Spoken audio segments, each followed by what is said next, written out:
Everyone. All right, well, I didn't fix it. Dennis fixed it. We fixed the monitor. The monitor was going crazy, so I don't know what was going on with the monitor.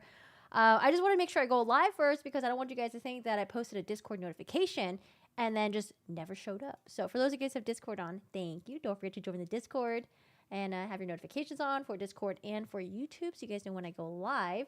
Cheryl's also back here. Cheryl says hello. All right, so I'm going to, since we started the live, I'm going to use the restroom really quick. I know, it was weird using the restroom at the beginning of the stream. I'm going to use the restroom really quick, and then we'll be back here. We're going to cover some jailhouse calls. I was going to cover the jailhouse calls of Cory Richins, but I think we'll do a Cory Richins day a different day. And then remember that hearing that I was waiting for last week? There was a hearing. It just took forever for the footage to be uploaded to the internet. Hi, Brandon. How are you doing today? Oh my gosh. Starting off the stream with the membership. Thank you so much. Thanks for joining, and I hope you are doing well. How's it going, Brandon? Thank you. Enjoy your emotes, and thank you so much for your support. And Cheryl's happy. You can hear me squeaking the toy. All right, I'm gonna use the restroom really quick, and I will be right back, and then we will start with the content. I don't have an away screen, so just look at this. Oh, you put the land up there, Cheryl?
I'm ready to close the gate. Yeah. Chiro, are you gonna stay in here when I stream? I guess you are. Hi, buddy. Hi, buddy. Hi, everyone. How are you doing today? Hello. Hi, Marie. Okay, I'm back. How's it going? Hope you guys are doing well. We're live on Twitch and on YouTube. Hi, Angel Wins. Hello. Cease the solar system. Hello. It took me a second to read that. I was like, scissor? Huh? Maybe? All right. So, like I was mentioning earlier, there was a Cory Richins hearing. So remember last Thursday, we were waiting for a Cory Richins hearing, and it was never posted on YouTube. And then I started, second guessing myself, like, oh, maybe I got the dates wrong. Like I got the dates wrong for Coburger. But there was a hearing, and we'll cover that in a different stream. I think most of the hearing, though, really was just them trying to figure out scheduling for future hearings. I did hear that there might be a Daubert hearing. And if you guys follow the Karen Reed case, Daubert hearing is determining whether or not expert testimony is going to be admissible at trial. And we did that with a dog bite expert. I think that's what they called it, the dog bite expert in Karen Reed. So for Cory Richins, I don't know who's going to be the expert that they're going to have to testify for the Dalbert hearing. I need to read up on all the court docs and figure that out. But yeah, I definitely do want to go over Cory Richards and her jailhouse calls and some other stuff that we got. But for today, I think we're just going to cover Jamie Lee Komoroski and Melody Farris. And the reason why I'm, really interested in Melody Farris is because I didn't follow her case whatsoever. But when she gave her speech at sentencing, to me, it was very compelling and very convincing because she was like, I didn't do this. Okay. The truth is that my son did it and I'm letting the world know. So it could just be that she's a master manipulator and she's really good at convincing people and getting people to feel sorry for her. I did mention that I wanted to watch some parts of the trial for that. I just don't know when. I mean, I think we could probably do it. I don't know. Are we going to do it? I don't know. Maybe. We'll see. But for today, let's cover her jailhouse calls. This was post-verdict. Again, Melody Farris. The one, if you guys forgot what she looks like. Melody Farris on the right there. She was accused of murdering her husband, Gary Farris. And people had a lot of questions like, oh, how did she move the body? Because apparently Gary was a very large guy. Melody is I think on the petite side. And she was accused of murdering her husband and then trying to possibly frame one of the members of her family, her son, of doing it. Prosecutors were trying to say that she lured her son out there so they would discover the body. And yeah, she's saying that oh, I didn't do it. What are you talking about? I didn't kill my husband. It was my son that did it, There was a lot of issues with my son and my husband, some money issues, but there was also apparently money issues with Melody and her husband. She wasn't happy that her husband Gary was giving her adult children money and maybe she wasn't getting money. And there's a lot of issues on both sides of the relationship. I think they were both cheating on each other, affairs. I don't know, whole lots of stuff, whole lots of mess with that. But like I said, she maintains her innocence. And at her sentencing, she actually had two people that spoke on her behalf to say that Melody's a good person. She's a great person. And then meanwhile, you see the family members in the gallery were just shaking their heads of disapproval. And then we'll get to Jamie Lee Komoroski, young woman in her 20s who was drunk driving and then crashed into a golf cart, killing a bride that was celebrating her wedding night. And she also injured 3 other people as well. Hi, Christine. How are you doing today? So we're going to be listening to the jailhouse calls. We're going to start with Melody Farris. I haven't listened to any of these yet because I just wanted to get a, just a first reaction with you guys. I don't know if you guys have listened to it. Let me know. Hi, Go Lucky. How are you doing today? How's it going? And since we are here, let me just double check. There's no updates with, I don't know. I feel like every time I stream, there's always a random, oh, Corky, look, Sarah Boone stuff popped up. It's oh, okay. I don't foresee there being any Sarah Boone stuff popping up, but who knows? I don't know. She could probably, maybe infinitely write to Judge Kranick, and then maybe they'll keep posting her letters on there. I'm not too sure. But the last letter that we read from Sarah Boone was a very scathing letter where she definitely attacked the judge. And not only that, she attacked many other people that were involved in her case. She is not very happy with the verdict and the sentencing, of course. All right, so the last thing we had was a correspondence filed from defendant to the judge. And then, let's see, appellate counsel. Oh, did they finally assign her an appellate counsel? Alan Holland is relieved from further representation of defendant in the above style cause. How come? And Joshua Adams is hereby appointed to represent the defendant in this cause. Okay, so she was assigned an appellate counsel. For some reason, maybe there's a conflict of interest or something like that. And then now we have a Joshua Adams. Good luck, Mr. Adams. Good luck representing Sarah Boone for the appeal stuff. We wish you the very best. All right, so how are you guys been? You guys have a good weekend? Or I guess it's middle of the week now. Okay, it's kind of far from the weekend. Whew. Dehydrated. Oh, you know what? I wanted to mention this in the beginning of my stream, and I forgot because I was dealing with the monitor and stuff like that. But I heard that there was a YouTuber named Legal Vices who passed away. And they were an expat, I think, in Korea. I looked up their YouTube account, and it's so sad to see that 4 to 5 days ago they did a live stream covering Sarah Boone. I don't know. To me, it's always been really kind of sad to see someone's last, I don't know, the last video someone posts, or seeing like someone last alive on like surveillance cameras and stuff like that. But yeah, super sad. Passed away. I don't know the circumstances of his death, but I just heard that he passed away. And I did hear that his goal was to reach 100,000 subscribers. So if you guys want to, you can go ahead and subscribe to his channel, just so he can hit that goal, even though it's, post-mortem. And then the other news that I heard, super, super sad as well. You guys know I watch Bruce Rivers. Like, Bruce Rivers is like really funny. He's really entertaining. And the one thing that I've always noticed in Bruce Rivers' YouTube videos, he would always talk about his son, Michael. Like, you can tell he like loves the shit out of his son. Always giving Michael credit for, doing the behind the scenes stuff, doing the content creating, doing the social media stuff. And yeah, I didn't know that his son Michael passed away like a month ago. So sad. Yes, rest in peace, Jeff, aka Legal Vice. Yeah. I don't know. It's weird because like I didn't really hear anything about this. I did see a YouTube video where it talked about Bruce Rivers, and I honestly just glanced at it and I just thought it was just like a shit talking video. I wasn't paying attention. But now that I think about it in retrospect, I think it was like paying respects to Bruce Rivers' son, and then also Legal Vices as well.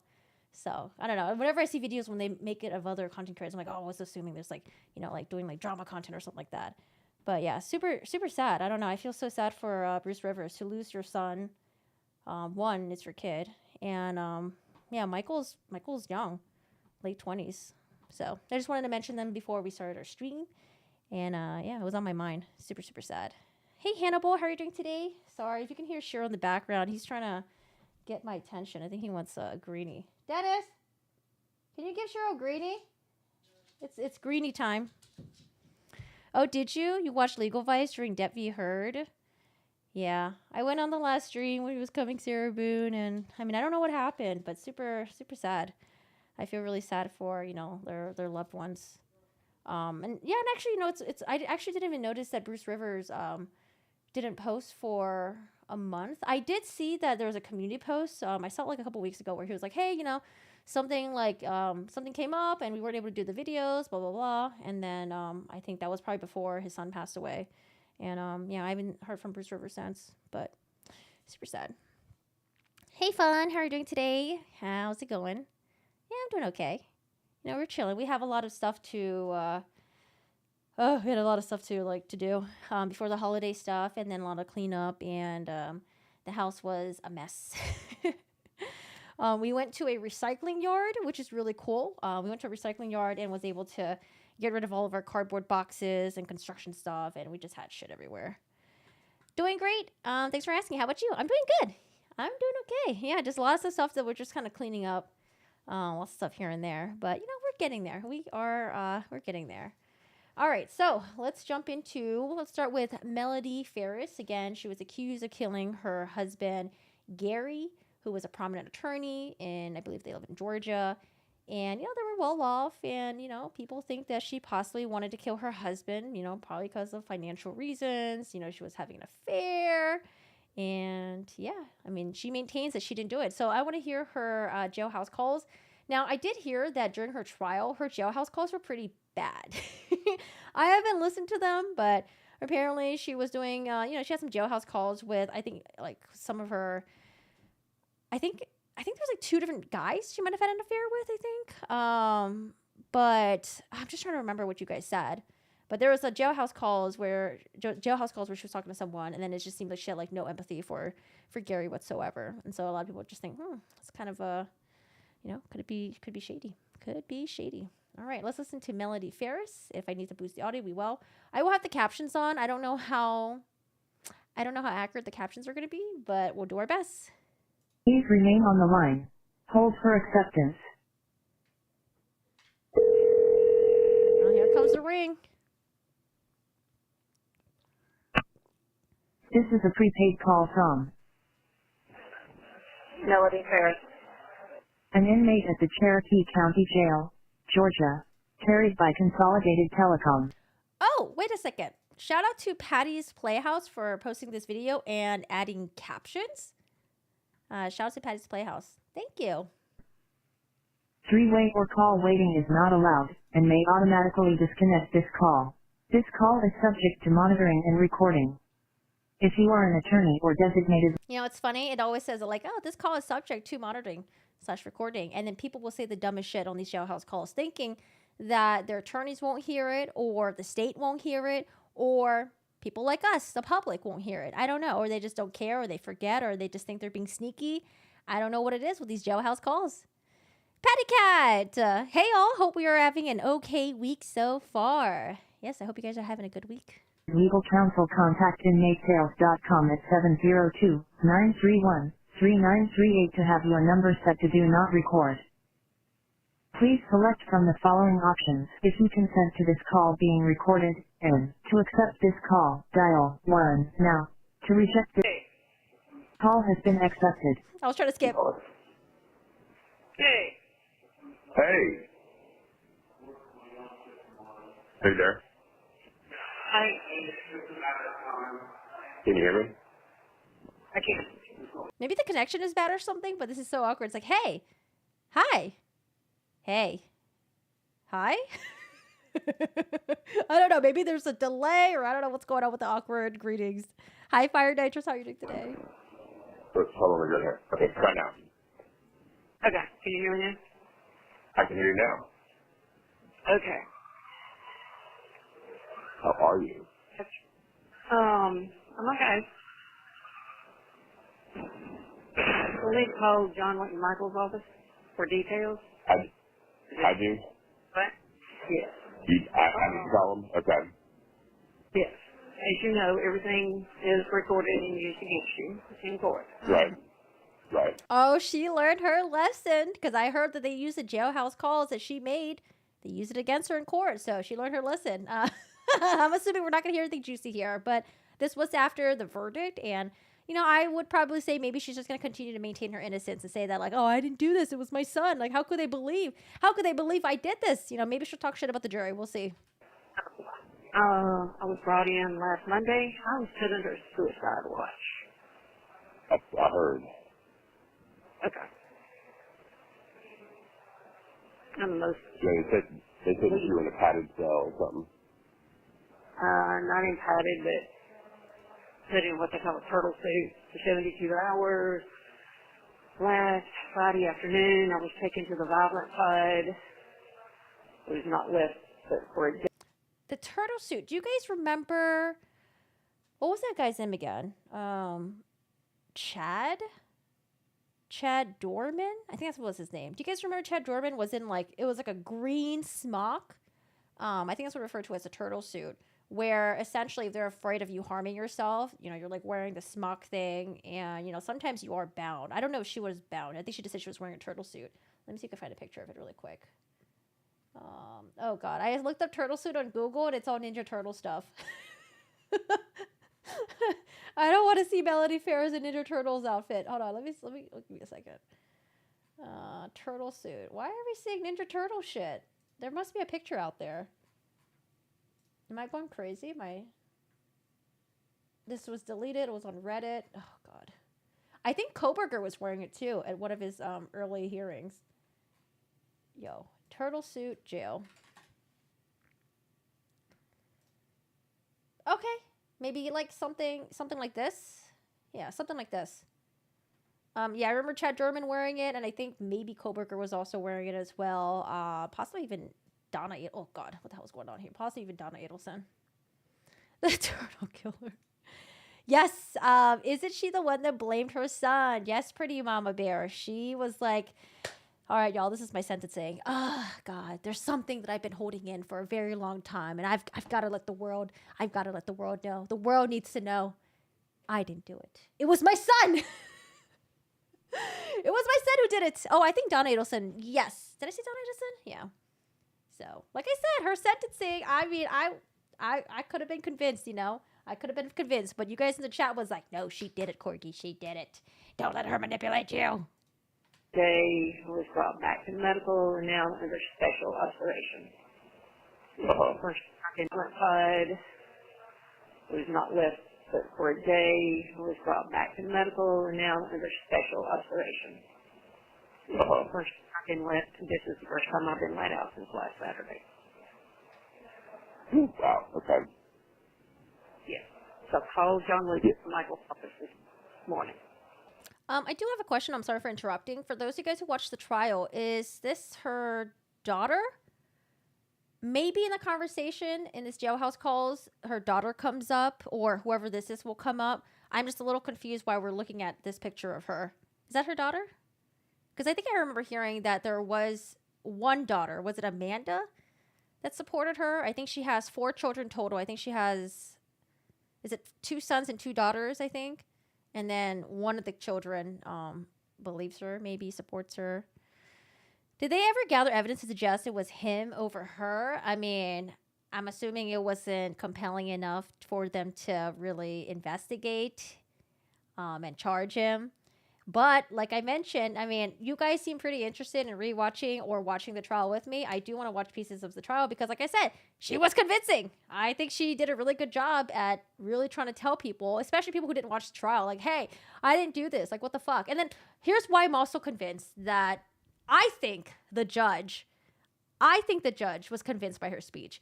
Because when the judge gave the sentencing, the judge's words were very interesting. He was like, I am bound to the guidelines given to me, and that is life with parole, life without parole.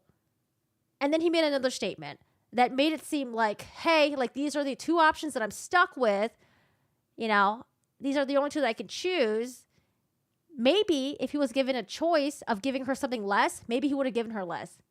I don't know if the judge thought maybe she deserved less, or if the judge thought maybe she wasn't guilty, or maybe he disagreed. Like, I don't know what the judge was thinking, but the way that he languaged it was not very harsh towards her, in my opinion. Plus, he gave her life with parole. Even though with parole, I mean, she would have been like 94, 5, 6. I don't remember how old she is right now, but she would have been in her 90s before she would be eligible for parole. I don't know. Something about that judge's speech made it seem like I thought he would have gone softer on her if he could. But maybe I was just overthinking it. But I also did want to know other people's reaction to this. And I watched Harvard lawyer Lee's reaction to the sentencing.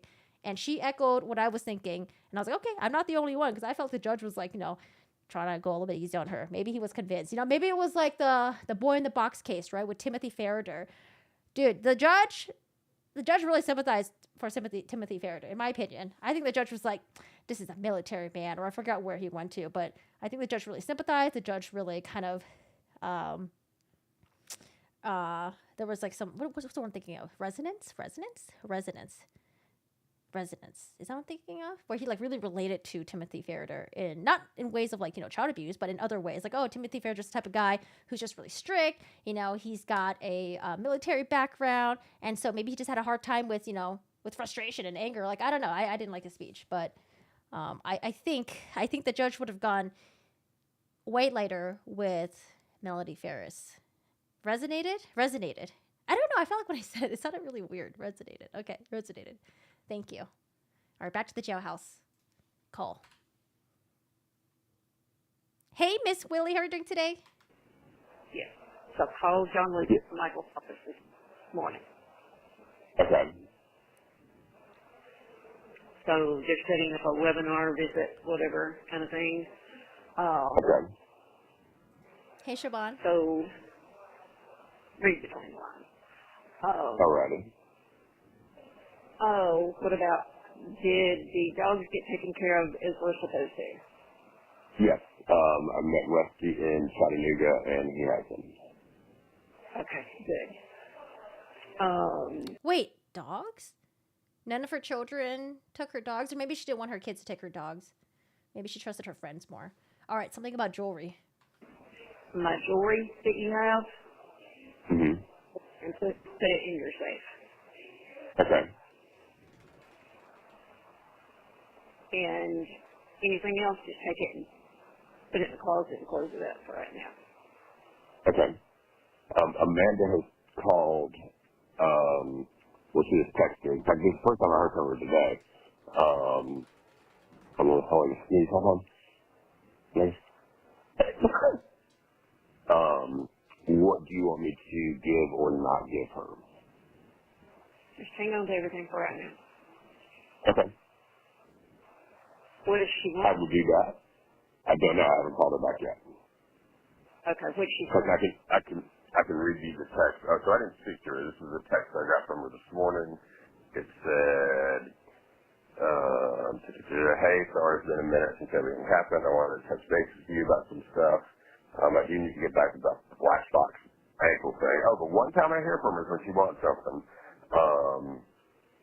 They called asking me for it. I can make plans to come to you to get whatever I need to do. I haven't spoken with her, but I don't know if she has reached out. I have a million random numbers call me each day that are labeled spam since they started.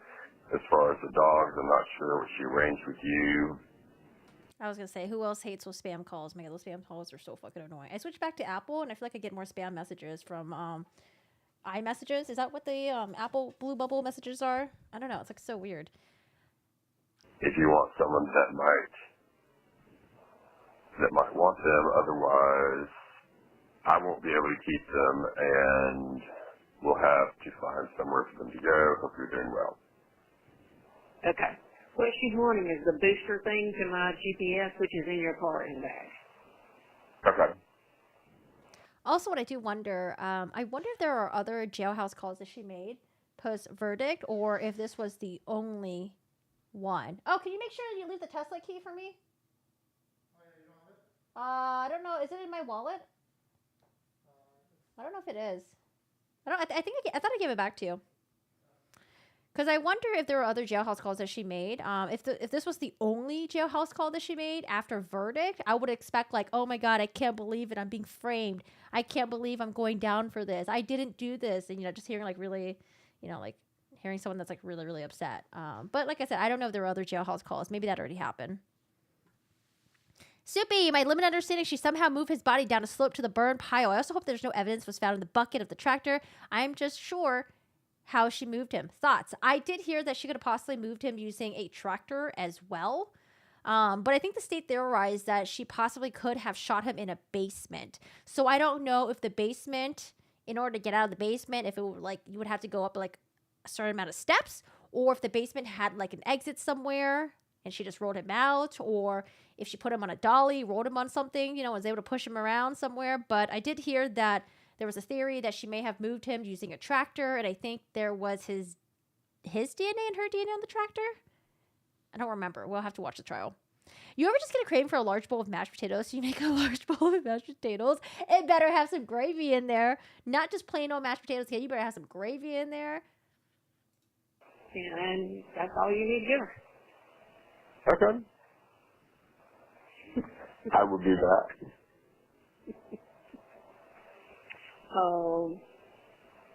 Just tell her that the dogs have been taken care of. You don't have to tell her where they went. Okay. I'll just tell her I made arrangements. Yeah. I'm also trying to figure out if they're speaking in code terms or when they say dogs, they mean dogs. Because, with Donna and Charlie, they were talking about that $5,000 TV. I'm like, are we talking about dogs, or are we talking about something else? Like, what are we talking about here? Okay. I'll just tell her I made arrangements. Yes. You can tell her where that I'm being kept, and if she's got any questions, that she can talk to John, Rick, and Michael. Okay. And then David said he set up an email. Were you able to get that yet? He did. I have read it, but I cannot respond to it. Thank you. They still have Please not given remain me on the line. my ID card for in here. Okay. So I can't respond to it. To tell him to, and I don't have a pencil to write anything down on. So tell him to just send me his telephone number in an email form. Okay, so I believe this is her daughter Amanda, and that's the reason why her picture's on here. Okay. That's what they were talking about. I would do that. So are you back in the same place you were that I came to visit? No. I'm in medical. Where's that at? Right close to booking, right close to transport, right close to, Oh, but you're still in the same building, though, that I came to? Yes. Okay. And when do you get visitors? You just have to set it up for a webinar thing. Okay. Just just like you did before. I mean, I'm assuming you can come here and do it, but I think you still have to set it up for a webinar thing like you did before. But yes, that's what Amanda is saying, is that booster that you've got in your car. I'm assuming that it's in a bag. It's in like a plastic bag. It's still on the side of the truck. Oh, okay. I thought that I had put it in the back seat. I assume you picked up my purse and that backpack from the courthouse. Yes. Okay. Just hang on. Yeah, everything that was there I took with me. Okay. Your friend from Echo? Echo. Oh, yes, You can pass all this along. Okay. So, yeah. He sent me a message yesterday. I haven't even read it yet. Something about getting a message yesterday that I haven't something yet. I was traveling. It said, hold on, where'd it go?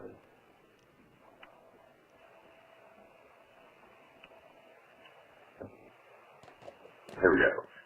We sent a 10-year request. Here it goes. Amazing. I've tried one of these years ago for cruise. I got younger. Melody allowed to call you, by the way. Or is it still in lockdown? I was going to send the request in if she thought it was okay. I guess that was the request to come to talk to you. I was going to say, you just need to tell him that there's a sentencing hearing on December the 5th. The sentencing hearing. Oh, God. And I think a lot of people thought Melody Farris' sentencing statement was worse than Sarah Boone. I don't know who was worse. I thought they both were pretty bad. If you think Melody Farris is super guilty. No, I would say Melody would have been worse. If I thought Melody was guilty, if I watched a trial and thought she was guilty for sure, I would be like, nah, Melody's worse. Blame it on your own fucking kid. Whew. December the 5th? Okay. Yeah. Did they tell you? What's that going to be? What's that? Did Michael or John Wick tell you that there's a sentencing hearing? No. No, I haven't talked to them at all. No one's called me. Oh, okay. Well, there is a sentencing hearing on December the 5th. Okay. You can talk to them for details about it. Okay. And have they said anything about who the appeals lawyer's going to be or anything? Yes, but we just got to get through sentencing first. Got it. Okay. So, can't say anything on here. So, okay. And will be used against you, and will be added to, subtracted to, divided to, multiplied to. Right. What? So, but yes. Yeah, just I was to let you know that this is the first time I've been out and able to contact you, so I'll let you know that I'm still alive. That looks good. I figured they just weren't much to talk to you about yet. Yeah. This is very different this time. Mm-hmm. Just contact them for details. John Rick and Michael? Yes. Okay. I talked to one of the girls, not one of the ones that you and I know, but one of the ones from their office, and they're supposed to set up a webinar visit, I think on Friday. That's what they're going to do. Oh, for this Friday? Yes, for this Friday. That webinar, I'm assuming, is video conferencing? Yes. Sorry, I turned up a little bit because I felt like the volume was good earlier, but then now she's speaking a little bit more softer. Okay. So, yeah. So anyway, I'm going to go because I have limited time on this phone. Okay. Anyway, but I'll go let you know. Alrighty, well, keep me posted, and I'll give Bill a call back, and I'll find the rest. Yes, but just tell them, I mean, that's all you do, Amanda, is that. Okay. It's that booster. All right, I'll handle it. Yeah, everything's in that bag that you need to do. Okay. But otherwise, hang on to everything else. I will do it. All right. Thank you. Talk to you later. All right. Okay, bye. Melody Ferris was sentenced to 35 years with the possibility of parole. After 30 years, she has left the Cherokee Sheriff's custody. Okay, so phone call. This time, she must have learned that, okay, I gotta be careful in these jailhouse calls because, they can use it against you. So that's what she mentioned that again with whoever there was that she was talking to on the phone. She talked about that she was on hurting herself watch. That's why she was wearing the green turtle suit garb thing. What we mentioned earlier was what Irma Koberger was wearing that. Chad Dorman was wearing that. Donna Adelson was also wearing that as well. It's like the green vest thing that they put on you. And that's the reason why she hadn't been able to contact anyone because they put her there over the weekend, I believe, after the verdict came out. Because, after the verdict, they probably thought that maybe she would harm herself. They just want to make sure that she's safe and she doesn't do that. And then she finally makes this call to this guy, which I don't know his name.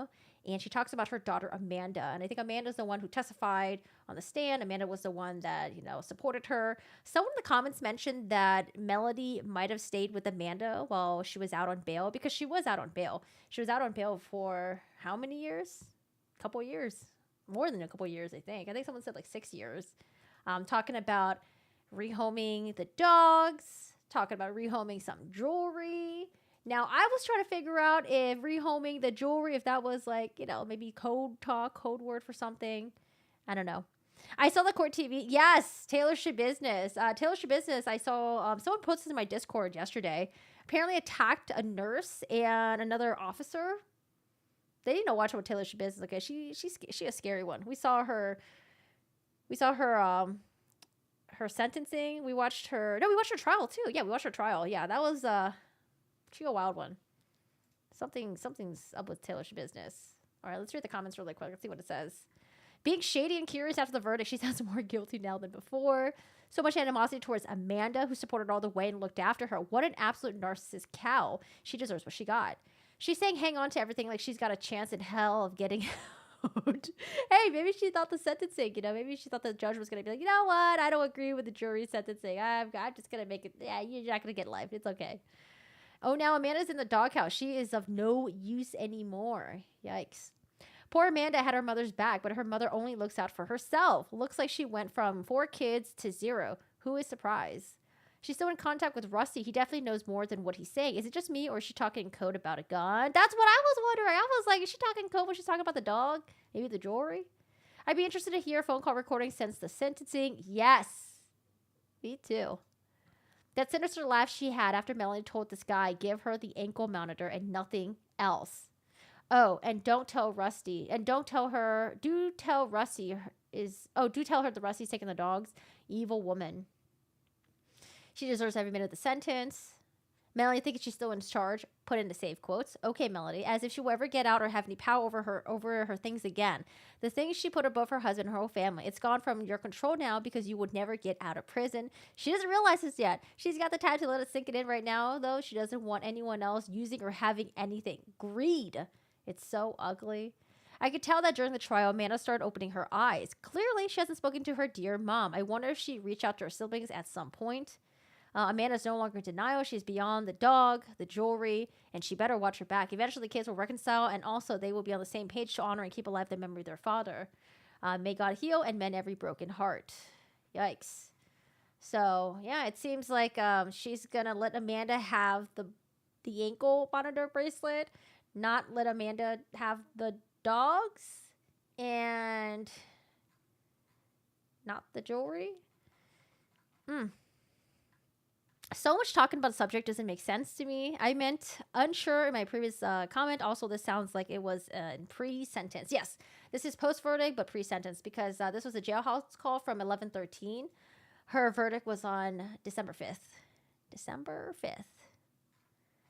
All right, well, that's Melody Ferris. Again, I'm very, very intrigued to watch parts of her trial because I want to know, if I watch the full trial or if I watch parts of the trial, would I think that she's guilty or do I think she's just really good at manipulating people?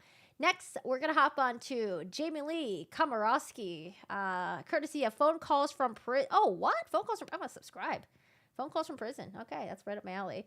So, Jamie Lee Komoroski, again, also another young woman. Well, sorry, not another young woman, but because Melody Ferris is not a young woman, but another woman who also had jailhouse calls bite her in the ass. They released her jailhouse calls shortly after she was arrested, and it seems like she only cared about herself. She said a lot of why me, and it didn't really help that her father was trying to console her. I mean, to the public, it seemed like the father is the type of person who, you know, maybe supported the daughter no matter what. I mean, I know it's family and all, but, you know, telling someone that bad things happen to good people when your daughter was the bad person in the scenario, you know, it seems insensitive to the public, but I get it. You know, he probably thought he was just talking to his daughter. Maybe the jailhouse calls when he got to the public. But again, Jamie Lee Komoroski, she was in her mid-20s. She was driving. She was on a binger, going bar to bar, apparently, drinking, and she ran into a golf cart. Golf cart had Samantha Miller Hutchinson, her newly wedded husband, and 2 other family members. And unfortunately, Samantha did not make it. I think she died at the scene. 3 others were severely, I think the 2 others were severely injured, with the younger one, I think it was like a 17-year-old, not quite as injured. But with Jamie Lee Komoroski, we expected her to have a trial. She decided to, not go through the jury trial. She waived her right for that, and they went straight into sentencing. If I remember correctly, I thought Jamie should have gotten, because I really thought they were going to go light on her. I felt like, oh God, they're going to go light on her. Like, I maybe she might get 15. I don't know. I honestly thought they were going to go light on her. But no, the judge, if I remember correctly, the judge gave her 25 years. 25 years. And I don't think Jamie expected that. She looked really surprised. When the judge gave the sentencing, she kind of looked around and was like, whoa, like, speaking to her attorneys. And yeah, these are the jailhouse calls after the sentencing. However, I'm sure Jamie has learned her lesson that jailhouse calls, be careful, because, the media could have access to it. The public could have access to it. So just be careful what you say on the jailhouse calls, but we'll see. Sometimes people, they get that recording, right? It's like, oh, your video, your audio is going to be recorded, blah, blah, blah. And they still say things on jailhouse calls that could look really bad for them in sentencing or, in their trial, and they still don't care. So these are the calls from Jamie Komoroski, and I think there are 3 videos that were posted. Again, shout out to phone calls from prison. Seems like we have 4 calls here from mom, sister, dad, and mom. Oh, I didn't know she had a sister. I know that her brother spoke for her during the sentencing, but I don't remember it was her sister. It's a max 6x6 bathroom. Shit, should it be like $20K? So for now, I'm just not using the shower, using the main one. My wife gets the pleasure of seeing my hair all over the tub. You better get those like hair catcher nets thing. Ay, ay, ay. All right, y'all. So this is Jamie Komoroski. Ooh, look at that intro. Got captions on. Call number 1 to mom. Hi. Jamie, hi, baby. Hi, Mommy. I'm so sorry, Jamie. Okay. We're going to get through it, okay? Yeah, I just needed to call to make sure you and Dad and Kelsey be here, okay? We're okay, honey, okay? Your sister's a little sick enough, so she had to just run. She just threw up, like, before when we got out the gate, and now she's going to the bathroom and threw up again. Okay. But other than sick, we're okay. We're going to be okay, Jamie. Don't worry about us, okay? It's okay. I'm going to be okay, too. Are you with Dad? What, honey? No, Dad, we're at the airport. Okay, is Dad okay? Dad's okay, honey. He's okay. We're all going to be strong, okay? For you, okay? Okay. Yes, baby. And I have you, and I love you so much. I love you so much, Mommy. Can you call me when you want later? I mean, getting 25 years in your prime, in your mid-20s, when you should be out, in the world, trying to figure out what career you want, what you want to do in your life, shaping your personality. That's pretty fucking hefty. 25 fucking years. And, assuming she might get out on good behavior, if that's offered to her. But, at least she's alive. She's alive, and her family members can talk to her, can call her, communicate with her. She made it out. Yeah, I can call you later, I think. I'm going to try, okay? Okay, try to call me, later. I don't even know, 7, 8 or something, if you can. Okay, that sounds good. No, we're thinking. I love you guys. Everybody loves you, Jamie. Everybody. Okay? So much.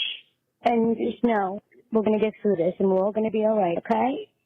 We're going to be there for you as much as we can, okay, baby? Okay, I love you so much.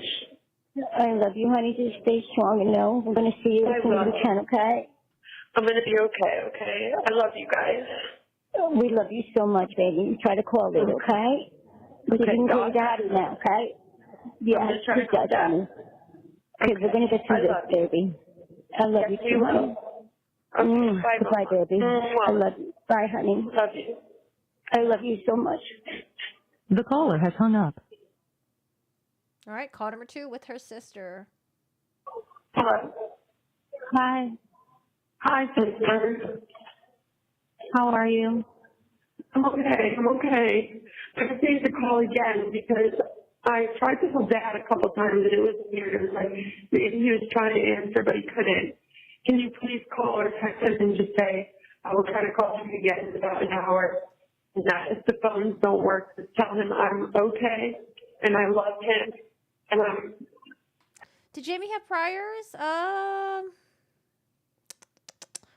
I don't know if she had like any traffic violations. Could have been minor traffic violations, maybe. And I'm gonna be just fine. But nothing crazy serious that I remember. We're always gonna be okay. Okay, Jamie. He probably is just being slow. I love you so much. What did you say? I love you so much. I love you so much. I love you so much. And I love all of you, and it's all going to be okay. I'm okay as long as you guys are okay, okay? Everything's going to be okay. You're going to go one day at a time, one step forward at a time. That's right. And I love you, and just text Dad for me, please, okay? All right. Love you too. Love you guys. Bye. Bye. Hi, Daddy. Hey, baby, you're playing a little phone tag, huh? I'm trying to complain about it, what the problem was. I'm so glad you ate it this time, but I already talked to Mommy and Chelsea and CJ. Yeah, I'm looking her up right now. In the Charles County, South Carolina. I mean, it's only Charles County, so we don't know if there's other counties. But in Charles County, I don't see any other priors. There's a bunch of case numbers here, but it's all tied to the drinking and driving incident. Yeah. I do remember, I think her attorney said there was no priors, but when they meant about that, they could have just meant like, oh, like she's never killed anyone before. She's never been convicted of anything before. I don't know if there's been any like traffic violations or anything like that. talked to them also. I talked to Securus about 40 times already. Oh my gosh, you're so funny. I'm okay, Dad. I'm okay. All right, I know you'll be okay, baby. You got this. You're gonna get through this. It's not what we expected, but we're ready for anything. Yeah, and you're okay too, right? What's that? You're okay? Yeah, I'm good. In fact, I just ate the last of the Thanksgiving turkey and stuff, and it was really good. Yeah, it says no history of DUIs. Could just be like minor stuff. I don't know. Like maybe like it could be speeding. I don't know if it's like what kind of speeding. If you're like going really fast, or if it's like minor speeding, or if you fail to stop at a red light, stop sign. Yeah. But no history of like DUI or murdering someone, killing anyone. Oh, I'm so happy. Yeah, okay. Yeah, and we're gonna be okay, honey. I mean, this wasn't, our first plan or our second plan, but it's now our third plan, and we're good. Yeah, we're gonna be okay. Just grateful. We're gonna be okay. To talk to you. And I just want you to know I'm out of the working. I'm back in the unit that I was like when I was here. So I'm having a hard time. I'm having a hard time hearing you. I'm back in the unit with Tanner, in Tanner's unit, so I'll see her later. Yeah. So I'm happy about that. All right. Well, listen, you can connect back up with Tanner. That's one good thing. Now that we know that we can get the calls through, that's good. I have money on the account, so you can call whenever. Are they treating you properly? Now they are, yes. Yes. Okay, that's much better, whatever you did with the phone. Okay, yeah, they are now. I mean, at first it was rough. They put me in, like, BMU, which is, like, it was tough at the beginning, but then finally, after demanding, but just repeatedly asking how to get help, they finally started helping me. Sorry, it was a little bit broken up. I think she was like demanding for help, and then she finally started getting help. Okay, good. Well, listen, you know how that works. You gotta work the system to get what you need. Yeah, I feel better now. They're helping me, and I talked to Mrs. T, and I talked to the doctor, and so I'm just grateful I'm alive. I'm grateful I can talk to you, and everything is going to be okay. Baby, I told your mother and your sister and your brother that you're alive. We can talk to you. We can come visit you when all this settles down a little bit, and we will be able to be in each other's lives, forever. And I also told them that, they need to, we all need to, us four need to live our lives the way that you want us to. We can't be moping around. We can't be down and out. You would not want that. And that's what I told your mom and your sister and your brother. Yeah, life goes on. Exactly. I want to hear about all the fun things you do in Greenville, and I want to hear about all the fun things you do. And that's what makes me happiest. Knowing you guys are okay. I can be anywhere, and I'll be okay as long as I know you guys are okay. That's what I told. I told them that they need to be happy for you, and that's what you want. Okay. Thank you, Dad. Okay. All right, so and I'll try to give you a call tonight, maybe. All right, I love it. Do you have to get off? No, I don't. I can talk longer. Okay. All right. Well, I just but no, I want to talk to you if you want to keep talking. Yeah. So, how's Joseph? That thing attacked me 3 times today. First thing I went to do this morning, I tried to be nice, bent down to pet him, and he bit me. No. So, but that's all right. I'm gonna win him over. He ain't gonna win this battle. You know that. That's right. Is that the dumb cat that the dad was talking about? I remember she was like worried about her pet or something like that, and the dad's like, "There's bigger things to worry about. We're not instead of your dumb dog or dog." I forgot what the dad said. This was from like other jailhouse calls. Okay. Yes. And I leave my door open now, so he can go in there whenever he wants. Got it. And we're gonna be buddies. Good. I love you. I'm gonna make him be my friend. I love you, baby. I love you so much. I'm just like, God, you don't always get exactly what you pray for because God has a plan. We can't do it right now. But I'm going to help so many people. I'm going to try to help as many people as I possibly. I wonder what she was hoping for. I wonder what she was praying for. Yeah, I'm so glad that, the judge decided to not go easy on her. I was worried that the judge was going to go easy. I'm like, oh, man, I feel like she's going to get like 8 years or something stupid like that with like, I don't know, maybe like parole afterwards of like 5 years or something like that. I'm glad that the judge went harsh on her because it was reckless fucking behavior. It was something that was preventable, and she didn't give a fuck about anyone else in the room when she was drinking and driving that night. We can. And like, but I do have faith in her. I do have faith in her that she can change, even though it might have taken her a while to get there. And she had those really bad jailhouse calls previously, but I think she can do it. I think she can change. She'll be out when she's an adult. Well, she's an adult right now, but like adult, like in your 40s maybe, 30s, 40s, late 30s, 40s. Unlike some people, like Sarah Boone, I'm glad that Sarah Boone got life because Sarah Boone just doubled, tripled on down. She did not give a fuck. But, Jamie's still young. Jamie could change. Hopefully. Okay, I'm going to be okay. I'm going to have stuff to do. I'm going to be friends. I'm going to be fun, and I can crochet you guys stuff all the time. And I can see you guys in person. And, this too will end for me. This too shall pass.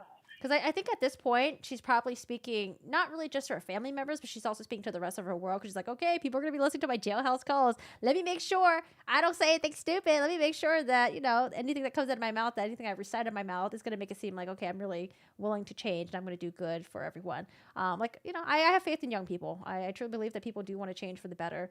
And they don't want to be scums for the rest of their lives and not give a fuck about anyone. And you're alive. You're alive. And I'm alive. Yeah. Really? In the county, they usually don't give a fuck about DUI? Are you setting other cases? Some people got 6 years for killing multiple people, so her lawyers are confident that we'll get something like that too. Dude, 6 years. That's fucking nothing. Nothing. We're alive, and we can talk, and we can visit and everything.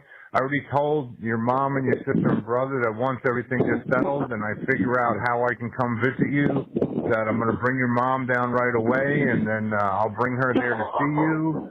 And, and then I told your sister and your brother that I'll bringing them down to see you once we figure out how to meet up. So, I'm getting, you guys so much. I've only been here a couple hours, so I didn't really do too much yet. But I'm gonna set it up, so that I can have them come and stay, and we can come visit you. Okay, Daddy. Well, I just want you to rest and relax and have peace in your heart, because God is with all of us. And I have peace in my heart, and you have peace in your heart, and everything's gonna be okay. Right. Grandma and Grandpa send their love. Merrick, Cindy, everybody is concerned for you, and I told them that you're going to be okay and that you got this. Perfect. Yeah, I'll just keep telling them that, and that I'm going to be just fine, and God has a plan, and I trust Him, and I trust you. Yeah. That's right. And you and I will get through this, and, we just went to Plan C. That's all. We had Plan A, B, and now we're on Plan C. That's right, Daddy. And it's going to work out. What the future holds. What's that? We will just wait. Who knows what the future holds? We will see. Right. So where do they have you now? Where I was, for the longest time, I was a Tanner. That's where you're going, right? In the same place Tanner's at? That's where I am right now. At first, they put me in another. Oh, did her attorneys make a statement post sentencing? That's what the judge disregarded her accepting the plea and showed remorse. She got way more than majority. I mean, it was obvious, the judges like this, they deal with the cases like this all the time, right? They know that, in her case, it's okay, there's no question that she did it. She did it. She was at the scene. It was her car. She was driving. The rental car was under her name and all that stuff. She did it. So she had no choice but to really just skip the jury trial. It was in her advantage to do that. In the jail. And so you saw Tanner already? No, I haven't seen her yet. Oh, okay. She's When are you going to see her? right now. She's at class right now. I'll probably see her soon. Okay. I have 1%. I have 1% of my tablet. I love you. Charge your stuff. I love you, and I'll talk to you. I love you. I'll talk to you whenever you want. Okay. Okay. I love you so much. Love you. Charge your stuff up, will you? Okay, I will. All right. Love you. Love you, Daddy. Bye. Talk to you later. I'll talk to you later. What her prison conditions are like. Call number 4, Mom. Hi. Hi, sweetheart. I'm so happy to get to hear from you again. Yeah. Oh my God, I didn't. Mommy. Thank you, baby. I didn't expect it, so I'm so surprised. I'm gonna speed it to 1.2 if you guys don't mind. Oh, well, I'm glad I got to surprise you. Thank you so much, and whoever let you pay or paying for this, thank them so much. This is from Dad's me. I think whatever, it doesn't matter. But Okay. Mommy, I just love you so much. I just want you to know that I have a lot of time to think about it, right? And like we said before, I'm okay. Because I know that I'm going to help so many people, and there's no better feeling in the world. And I still want to know, though, when she was out, during the time that she was out on bail, did she build the little libraries that she was planning on doing? And then I think she said she wanted to make clothes, merch or something it wasn't like for herself or anything like that. It was like she wanted to make arts and crafts or something and then sell it and then donate it to charities. I don't know. There's a lot of things that she said that she was going to do when she was in jail. And then she was released on bail. Or, yeah, she was released on bond.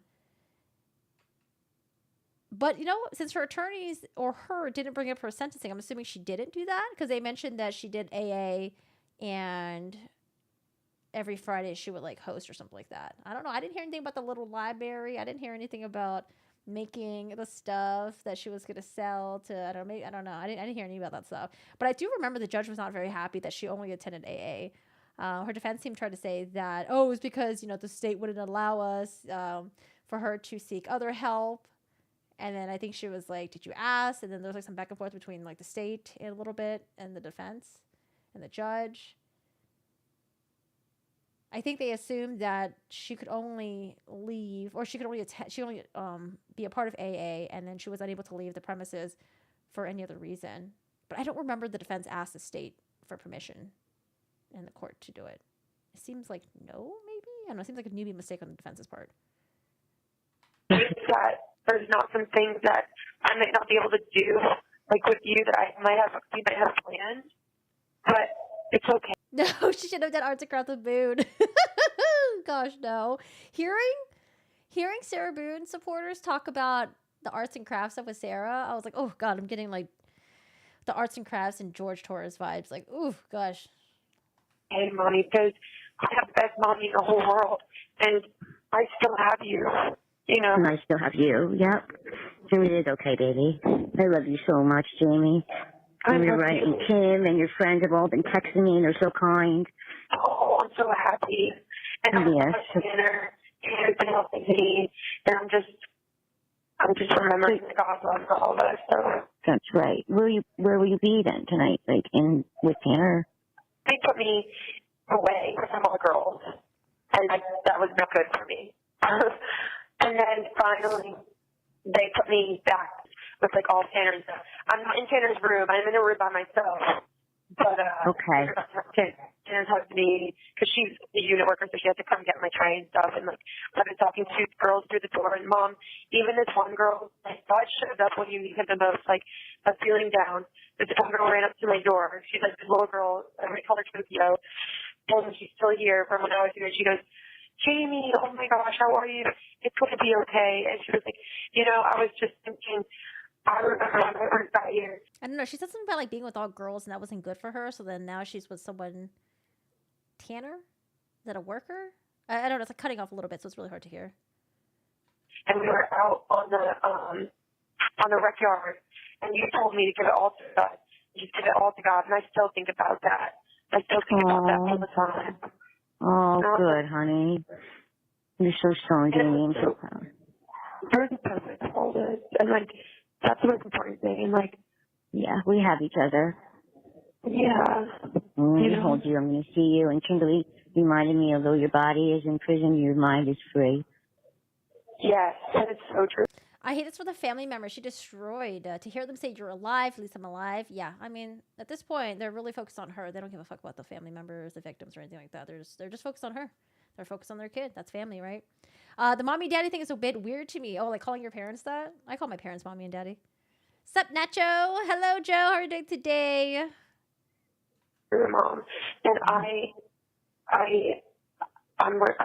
forgiving. I forgive myself. I forgive everyone who hates me or doesn't like me. I forgive them, and I understand. I just want everyone to be loved and feel loved, and that's all I care about. Oh, I love you, baby. You're so good. You're so good and strong. It will be okay. Mommy's going to be okay, all right? Yeah. Don't worry. I'm feeling a little better. I was just waiting calmly to see if you got to call me. Wait, what? The affluenza defense? I've never heard of that before, Salsa. Affluenza helped on the drunk driver case. This case seems like an insulated person. Maybe their conditions were completely different than Jimmy's. So, I don't know. Google says, what is the affluenza defense? There has been some court cases where legal counsel mounted an affluenza defense to state that their client's social condition afflicted them, causing them to not understand the consequences of their actions. I wouldn't see how that applies to Jamie with her drinking all night and then driving.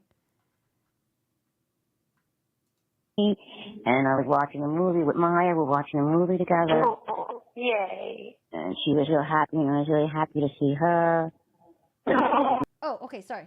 Can we pivot for a second? Because I'm very curious about this affluenza defense. 10 years ago, affluenza teen Ethan Couch killed 4 and injured several others in a drunk driving crash. This is in Texas. In his North Richland Hills... Oh, you're still here? I thought you left already. Yeah. What happened? Oh, okay. In his North Richland Hills home, former Tarrant County prosecutor Richard Alpert is surrounded by moving boxes. After giving 30 years to the county, the 63-year-old Alpert is now retired and focused on the chapter, blah, blah, blah. Sorry. Waco. As he heads to Waco, Alpert leaves countless criminal convictions surrounding vehicular homicide in his rearview mirror, which was his focus in decades he gave to the county. And perhaps it's fate or just blind coincidence that the case Alpert is most known for is hitting its 10th anniversary as he leaves, a case that garnered global attention. The defendant, Ethan Couch. This case is one of the 2 most high-profile cases I've worked on, Alpert said. Obviously, I wasn't happy with the results. I wasn't happy with the imposed sentence. He still hasn't been held accountable in any serious way for that crime. So for me to talk about it, it's not my favorite case. Ethan Couch is the name that most North Texans should be familiar with. 10 years ago, on June 15, 2013, Couch killed 4, injured at least 9 others in a drunk driving crash in Burleson. Couch was 16 at the time, now 26 when he crashed his father's truck into a group of people helping 24-year-old Brianna Mitchell, who had broken down on the side of the road.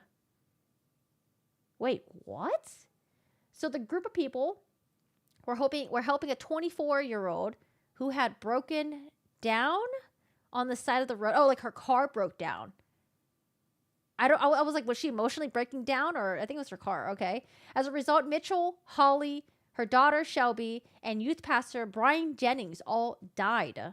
Sergio Molina, a passenger in Couch's truck, was paralyzed from the neck down. Holy. Investigators said that Couch's blood alcohol level was 0.26 at the time of the crash, 3 times the legal limit in Texas. Yeah, very similar to Jamie's. They also said security footage caught Couch stealing beer from an area Walmart and that he was hosting a party before the incident. Wait, how does affluenza apply? I remember it happening the day before Father's Day, Alpert said. I realized that the case was becoming a media target. Alpert's realization wasn't misplaced. A trial never happened, though, because Couch pleaded guilty to 4 counts of intoxication, manslaughter, and 2 counts of intoxication assault. But during sentencing, the media frenzy began.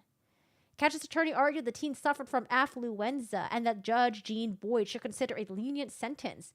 Affluenza is a psychological illness affecting people by their privileged or wealthy upbringing. Wait, what? What? So if you're rich and you're wealthy, then you might be able to apply affluenza to you? It's not even a recognized illness in the DSM. What the? Okay, I'm intrigued. Never heard about this before. In Couch's case, attorneys argued that he lacked a moral compass or didn't know right from wrong due to his family's wealth. Excuse me?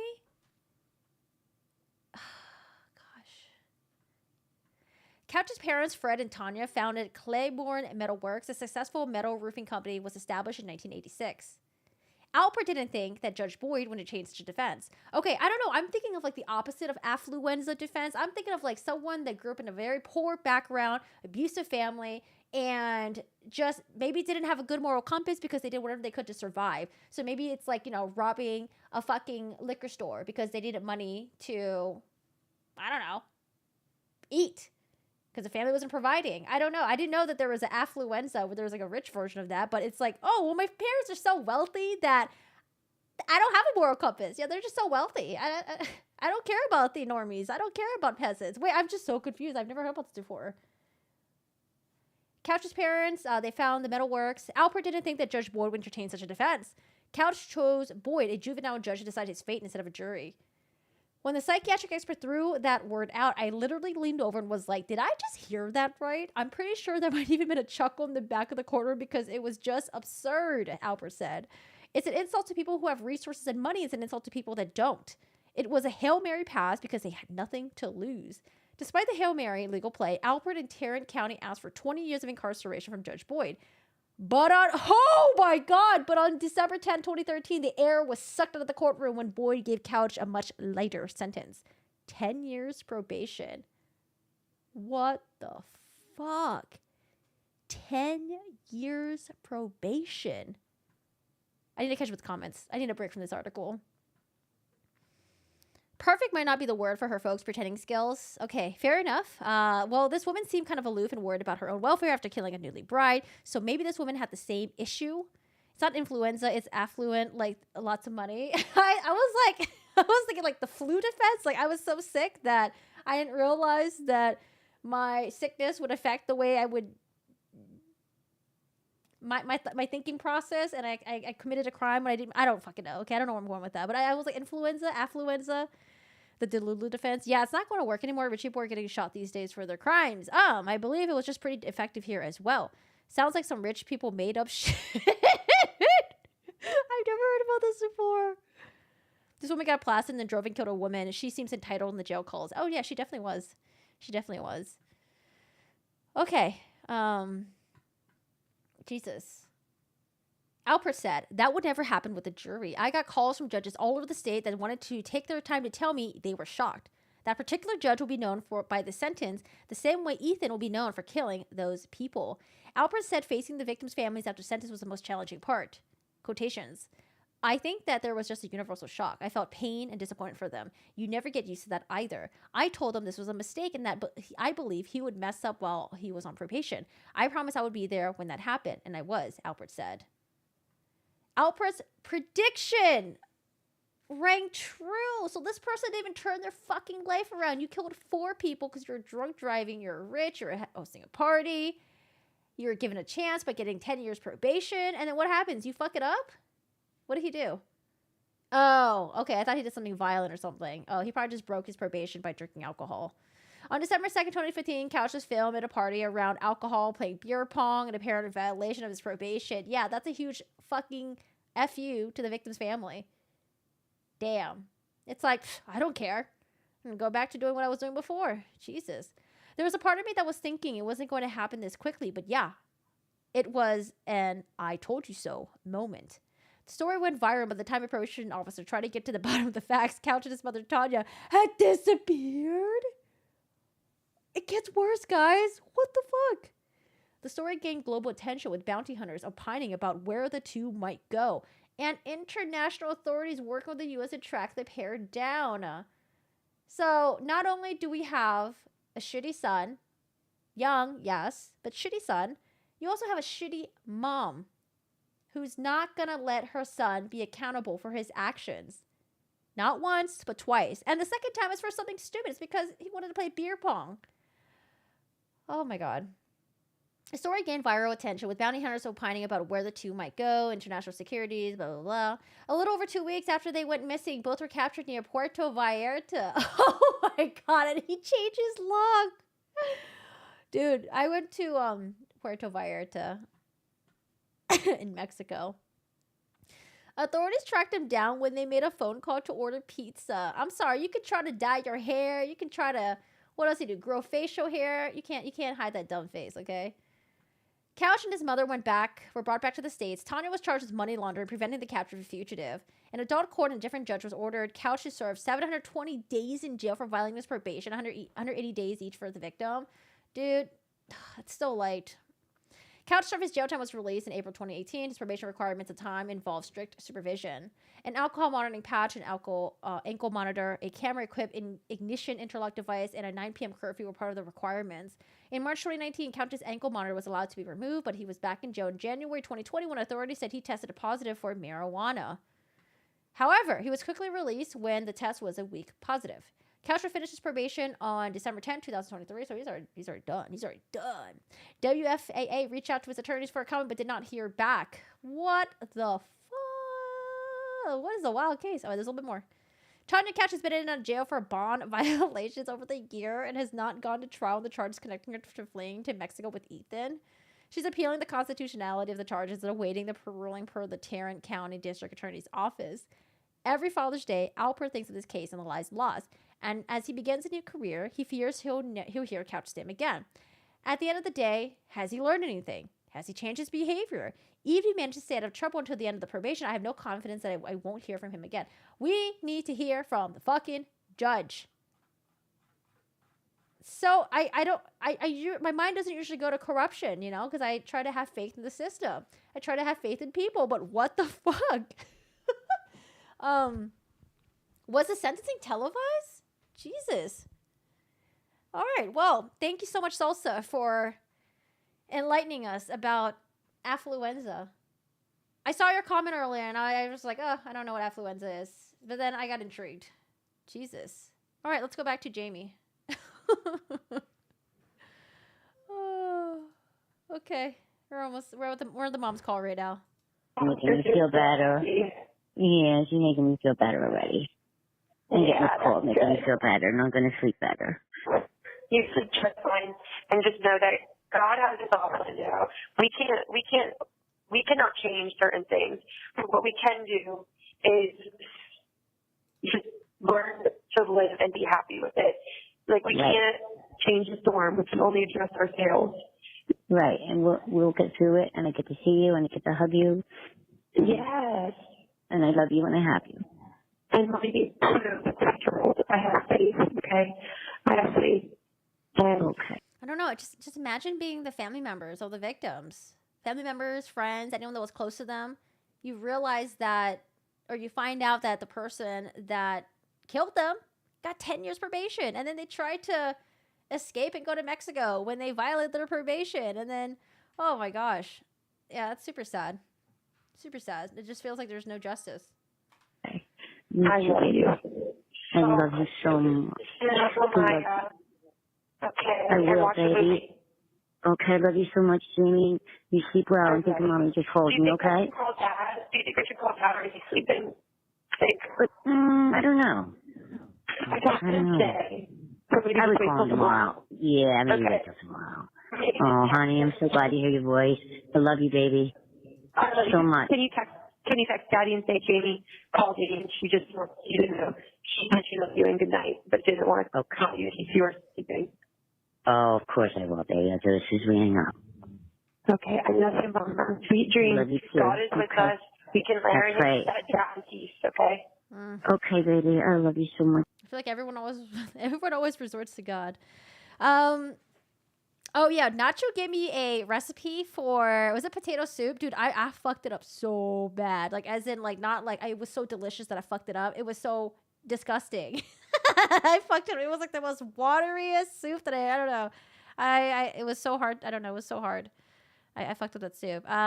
Rain says, make some French onion soup. Ooh, broccoli cheddar soup. Ooh, those are my two top favorites. I can't have them though because of dairy, but yeah, it sounds so good.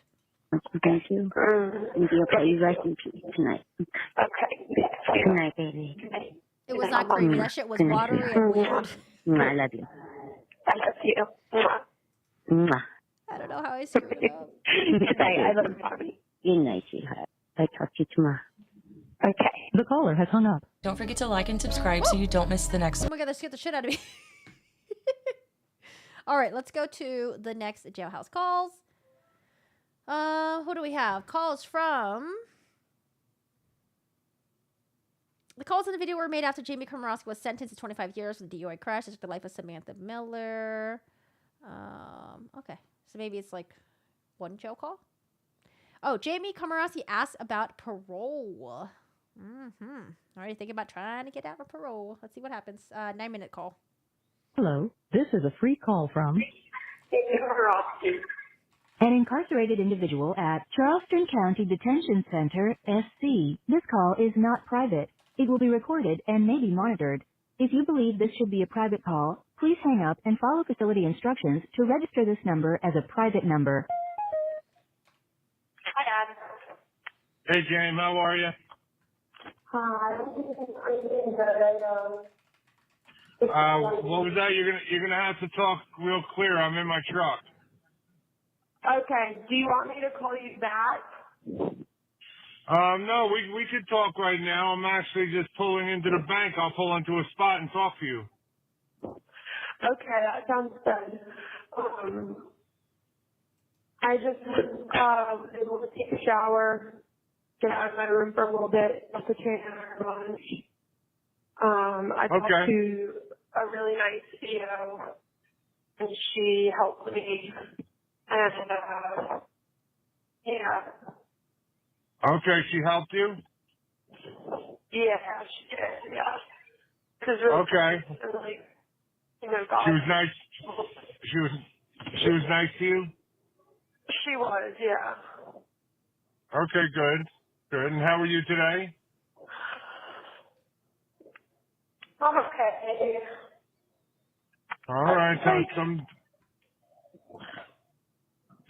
It's just hard because the things that I'm sad about, I need to be grateful for. Well, it's brand new. It's gonna take time, you know. Yeah, I just have to remember that I'm allowed to be okay. I mean, be grateful that you're alive. I mean, even though she didn't impact another vehicle, it was a golf cart. But, I mean, she's alive. The victim, Samantha Miller, is not. Yeah, it's going to be as good as it can be. I mean, it's not going to be good. It's just going to be as good as it can be. And, we'll get through this, you'll do what you need to do. And, I'll be talking to you and visiting you as much as I can. And we'll get through it together. Yeah. Where is that? I can't hear what she said. It really broke up there. What's that? You're breaking up. I didn't hear you. I said, has Kristen Nathan said anything? No, we spoke about, an appeal. There's no reason for appeal. There's no reason to do that. I mean, it's within the recommended sentencing guidelines. She didn't do anything that was out of step or out of line at all, and there's nothing, to appeal on. Okay, and what about ability for parole? Is that a thing? I'm actually surprised that the dad said that. I thought they would just, sometimes people don't want to listen to reason. They want to keep on fighting on, right? But the dad's like, the judge didn't really do anything crazy. She was within the sentencing guidelines, And yeah, you got 25. JB's like, man, I really thought I was going to get less than that probably. No, I believe that what you were charged with does not allow for parole.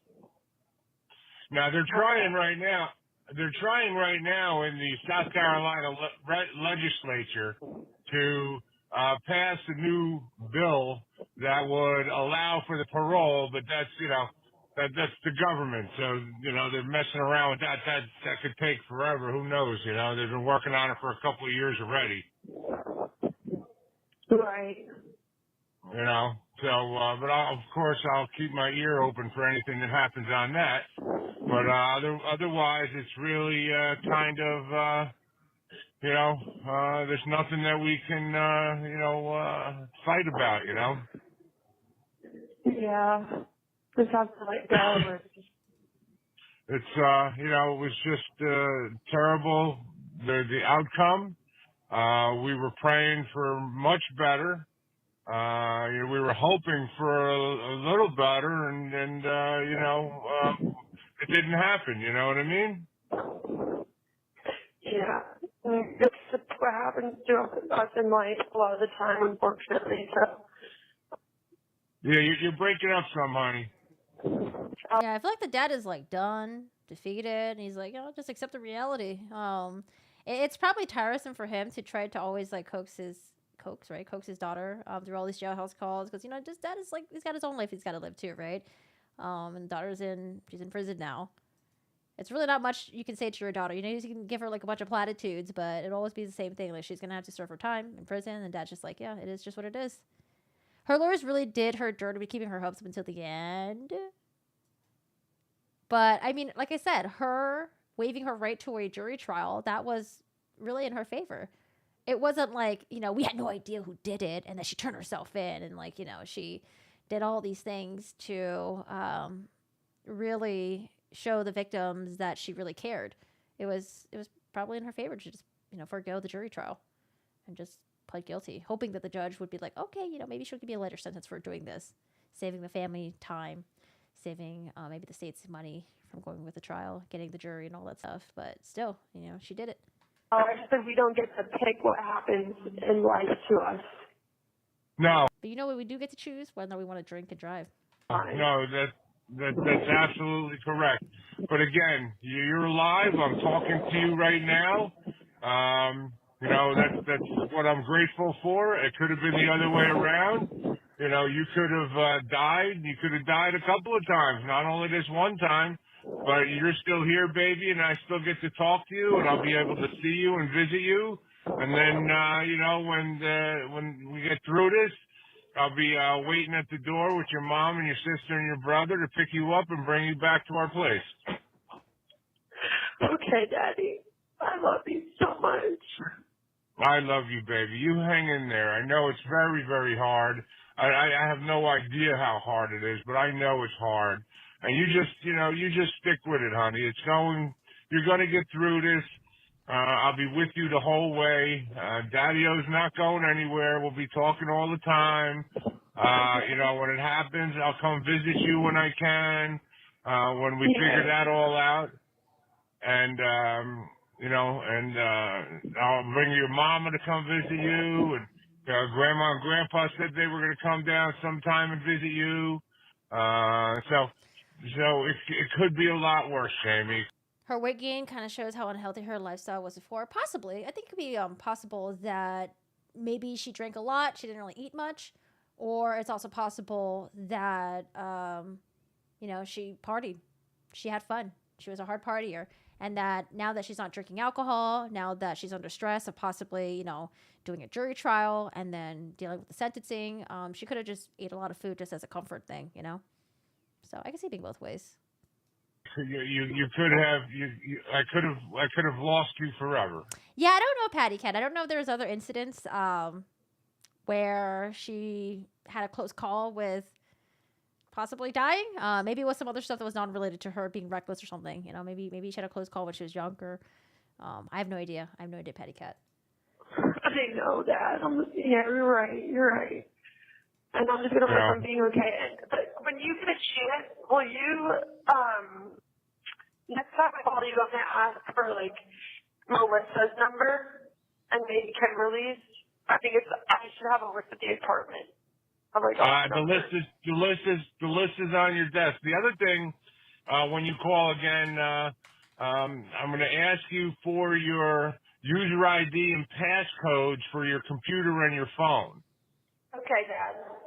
You can keep my phone on. You can look through whatever you want. It doesn't matter. But I'm not doing it. What I'm doing is that I'm going to charge them up full, and then I'm going to power them down, and then that way, I'll have the information written down, the ID and the passcode, and then that way, when I come get you to pick you up, and you come back to our place, you'll be able to power them up and look at them. Okay, Daddy. And, what's that, honey? I thought I was going to say something else, but I can't think of it. But I love you so much. And I love you, baby. Give me a call around 5-ish or whatever, and I'll give you them phone numbers you want. Kimberly called and said that she was praying for you and hoping that everything goes as good as it can. And so you call me back around 5-ish, and I will give you those numbers, and we'll talk about the passcodes and stuff for your computer and your phone. Okay, sounds good, Dad. I love you so much. I love you so much. You hang in there, baby. This is the beginning. This is the beginning of your journey. Just the beginning. You're right. Okay. I'm alive. I'm grateful. All right. Tell Tanner I said hello when you see her. Oh, and Dad, that's what I was going to add. She's not coming back in 25 years. She would want the latest iPhone then. Is there any way you could put $25 on Tanner's account? Because I was using her shampoo and stuff, and she's kind of low. How much? 30. You broke up. I didn't hear you. That's why I asked. 30. We got different numbers. She asked her to put $25, and then maybe she thought, oh, that's a little too much money to be asking for my dad. And he's like, wait, what did you say? She's like, oh, 10. And then he's like, oh, well, I couldn't hear because you were breaking up. She's like, oh, okay, then maybe it wasn't the money thing. Okay, 30. Yeah, I wonder how much these jailhouse calls are. How expensive they are to call them. Yeah, that's not a problem. I'll take care of that. I hope I can do it because all the accounts were done, and all of. Do you know her? Do you know her number? I'll call to you later. I'll get it and I'll call to you later. Don't worry about it. And yeah, All right, listen. At 5 o'clock, call me around 5 o'clock. I'll have paper and pen, and we'll talk about stuff like this. Okay, I love you.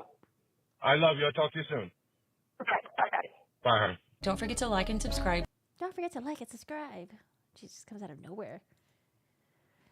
Jamie Komoroski learns the media has her phone calls. 12:05. Which phone calls? These phone calls? Hi, Daddy. Hey, Jamie, how are you? I'm good. How are you? I'm good. You sound much better. I feel a lot better.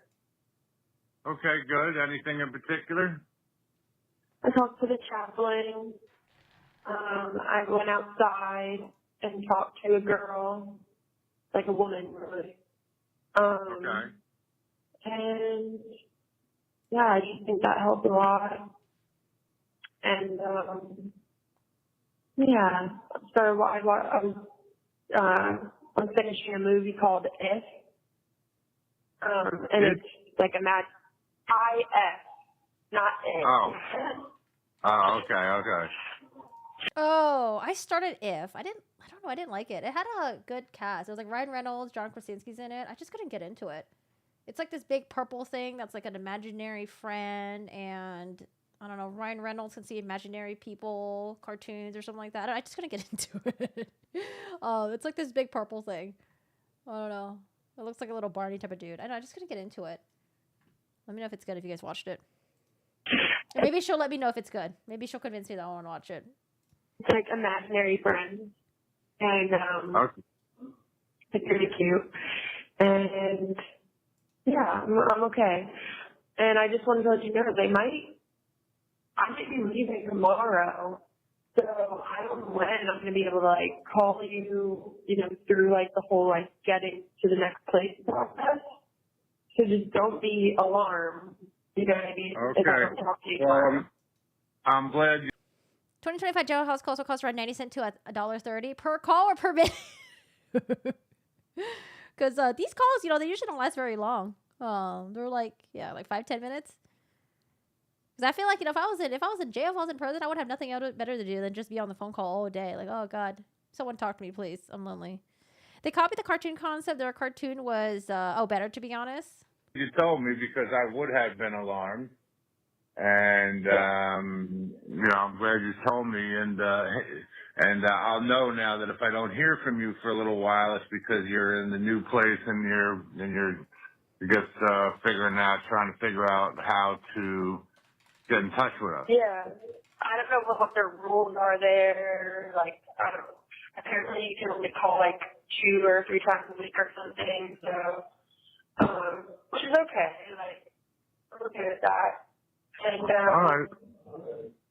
It's so funny.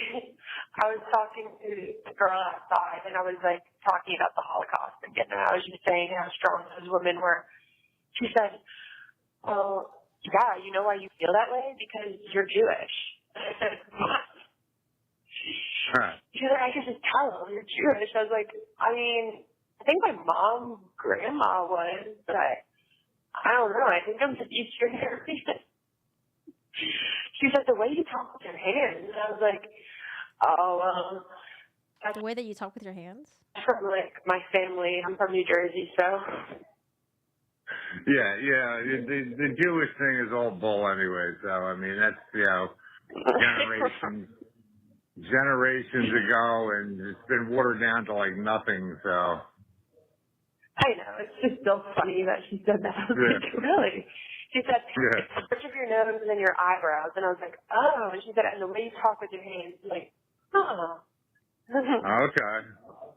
All right. Well, I guess she needs to find a profession that doesn't judge people who they are by how they look. Do you think she's gonna relay that message? she's just, you know, she was just trying to help, I think. She was just, you know, how some people are in here, but she actually helped me a lot. She was like, she dated somebody, a guy who did 15 years, and he said the time I passed, and he just took every class that he could. He read every single book that he could. He just he created new programs and stuff like that.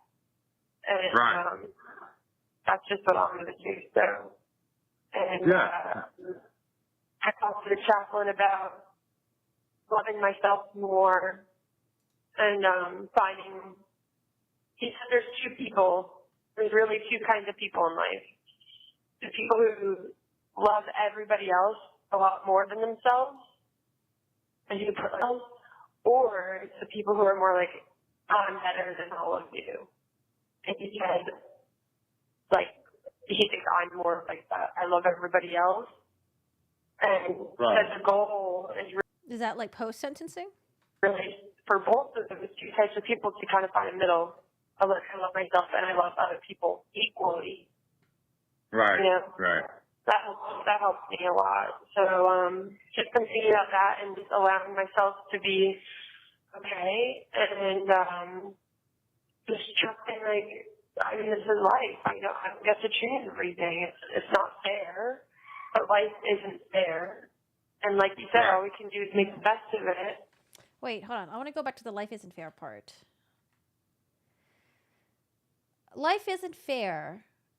That phrase would be more attributed to the victims and their family members. Not to Jamie in this instance and her being incarcerated for her actions. That helps me a lot. So just thinking about that and just allowing myself to be okay and just trusting, like, I mean, this is life. I don't get to choose everything. It's not fair, but life isn't fair. And like you said, all we can do is make the best of it. I don't know, because someone could take that context or take that out. It's in context. I mean, I'd say that, like, she doesn't think the sentencing was fair. I don't know. Maybe she's not really thinking. And I'm still going to make you and Mom so proud. And I'm already so proud, baby. You don't have to try and make me proud. I already am. Yeah.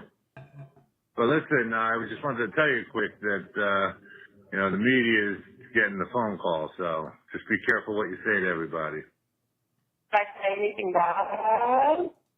I mean, she knows. She knows. In those phone calls, like, I think she knew that it was a possibility that people would be listening in, and that's why I think she was saying the stuff that she was saying, right?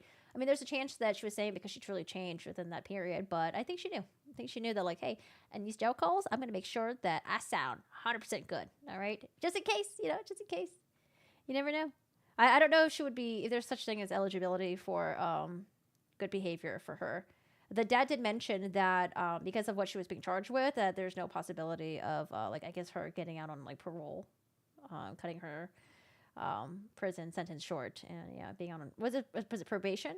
Probation, right? Was it probation? Parole? No, just, you know, about, probation? You know, when I was saying, was it parole? Probation allows the offended to remain in society and have their behavior monitored. Okay, parole. Yeah, parole. Parole is when you serve your sentencing and then you get out early before the end of your sentence. Okay. You know, they'll talk to each other and stuff like that, you know? Not a bad thing. You know, huh? Okay. Yeah, well, just be careful. Yeah, just listen. It's nothing, no big deal. There's nobody can do anything about anything. So, you know, just you know, nobody needs to, you know, be listening. You know, and the media scum. You know, they make money off of other. Yeah, well, okay. I know how you feel, Daddy, and you don't have to tell me. But listen, we're strong. Hey, I mean, all I'm saying is these people forget why this case really blew up. Yeah, Samantha Miller was killed on the day of her wedding night. But what really blew up this case, I think it was the jailhouse calls. It was the jailhouse calls. Like, oh my God, this is the girl, or sorry, the young woman who was drinking and driving, crashed into the golf cart, you know, killed and injured 3 other people. And here are her jailhouse calls. It's really fucking bad. But, you know, you want to call the media scums for releasing it out and letting the public be aware of her actions and the things that she said. Sure. Whatever you say. You've been working on one monster's been slow because life is busy. Oh, I saw this. I was looking at ceramics on Etsy, and there's this one monster thing that reminds me of like something you've already made. It just had like very juicy lips, and his teeth were like protruding out. It was so cute and creepy. Did you get your medication? No, but I'm feeling better, so it's okay. I'm just gonna get through. Okay. Hopefully, All right. I'm just hoping that they honestly take me tomorrow because she's kind of ready to like move on, you know. Right, and you know, and the next place is, you know, wherever. It's kind of similar with Sarah Boone. Like Sarah Boone blames the media's attention on her case, and she's like, "Oh, it's the media's fault. It's these people. They're exploiting me. They're exploiting my case." It's like, okay, but you got to remember the reason why your case blew up is because you were a fucking asshole in the body cam, and you're an asshole in the interrogation. You had no remorse whatsoever. It was the way you conducted your behavior after doing such a heinous crime.